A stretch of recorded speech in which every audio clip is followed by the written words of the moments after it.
Sabe, quando a gente fala em falhas de software, a primeira coisa que vem na cabeça é um bug, né, um errinho ali no meio do código. Mas e se eu disser que algumas das brechas de segurança mais perigosas que existem não são bem erros? E se forem, na verdade, características que foram colocadas ali de propósito, mas que acabam sendo exploradas de jeitos que ninguém imaginava? Pois é exatamente essa questão que a gente vai investigar. Vamos olhar para além do bug tradicional para descobrir 3 tipos de fraquezas que se escondem nos lugares mais inesperados. Isso mostra que a segurança de um sistema precisa ser pensada em todas as camadas, sem exceção. Vamos começar essa jornada com uma das vulnerabilidades mais antigas, mas que continua sendo super poderosa no arsenal de um invasor.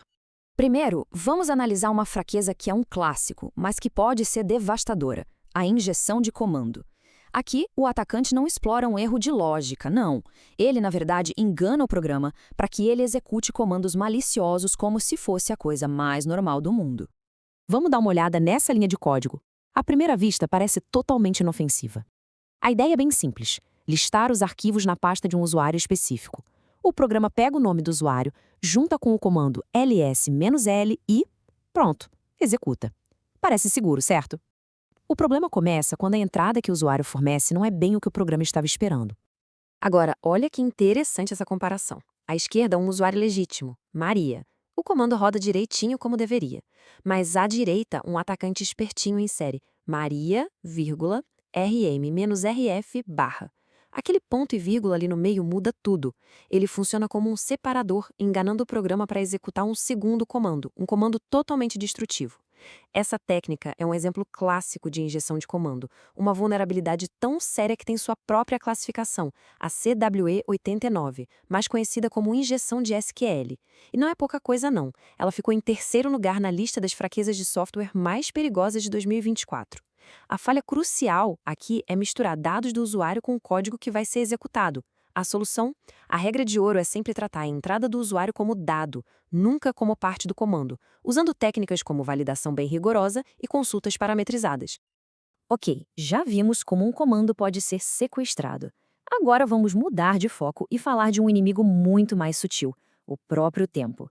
Nesses casos, o código pode até estar escrito perfeitamente, sem nenhum erro lógico, mas a brecha está na ordem e no timing em que as operações acontecem.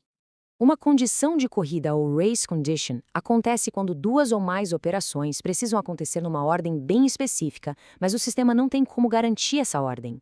Um invasor pode se aproveitar daquela janela de tempo mínima, de milissegundos, entre essas operações para interferir e bagunçar todo o resultado. Imagina só este cenário. Um programa precisa escrever no arquivo temporário.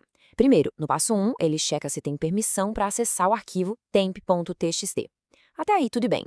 Só que naquela fração de segundo entre a verificação e a ação de escrever, no passo 2, um atacante troca o temp.txt por um atalho, um link que aponta para o arquivo supercrítico, como o arquivo de senhas do sistema. Aí no passo 3, o programa, que já tinha validado as permissões, vai lá e escreve no arquivo. Só que agora, sem saber, ele está alterando o arquivo de senhas com privilégio de administrador. É literalmente uma corrida contra o relógio. Se explorar o tempo já parece algo sutil, a nossa próxima fraqueza vai ainda mais fundo. A gente vai descer até o nível do hardware, do silício mesmo. Isso nos leva a uma interface física que está presente em quase todos os aparelhos que a gente usa hoje em dia.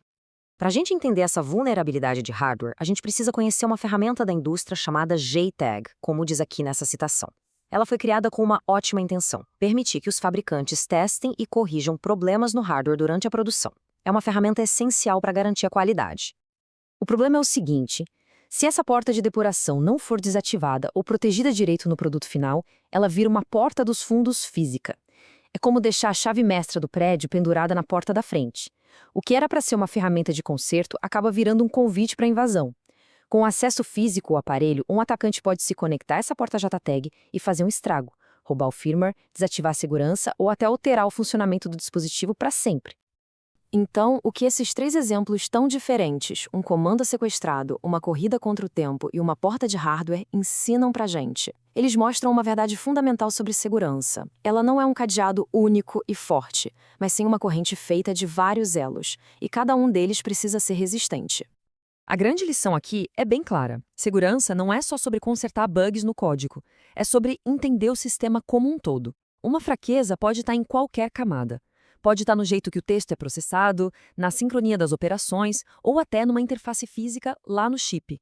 Proteger um sistema de verdade significa proteger todas essas frentes.